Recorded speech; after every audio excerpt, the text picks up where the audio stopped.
हर उठावा उठावा उठावा हर उठावा उठावा उठावा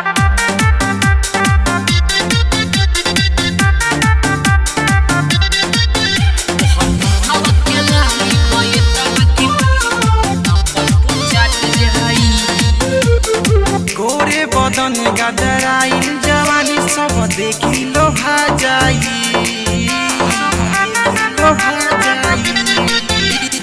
गोरे बदन गदराइल जवानी सब देखी लोभा जाई गोरे बदन गदराइल जवानी सब देखी लोभा जाई तोहर होठवा के लाली बाई तना के पूरे मुजफ्फरपुर चट जाई तोहर होठवा के लाली पाए तना की पूरा मुजफ्फरपुर चाट जाई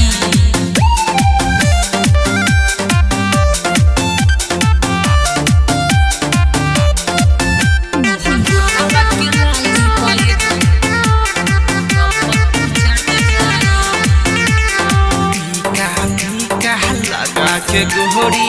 करेलू जब समाई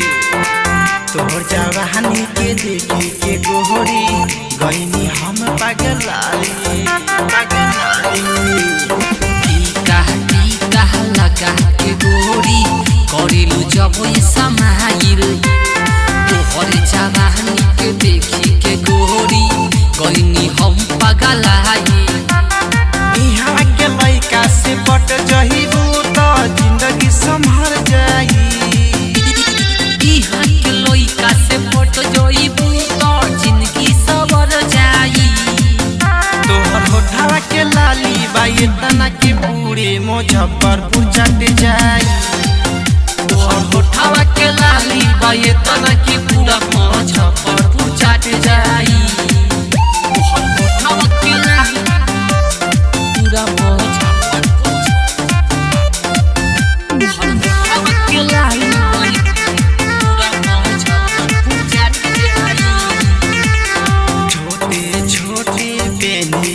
आइल बाहरू सज के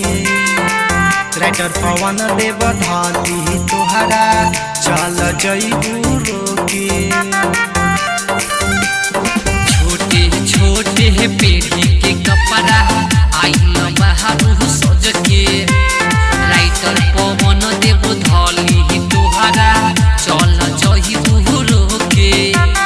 बलम सवरिया से पट जइबू जिंदगी सुधर जाई बलम पवन से पट जइबू तो जिंदगी सुधर जाई तोहर होठवा के लाली बाई तना के पूरे मुजफ्फरपुर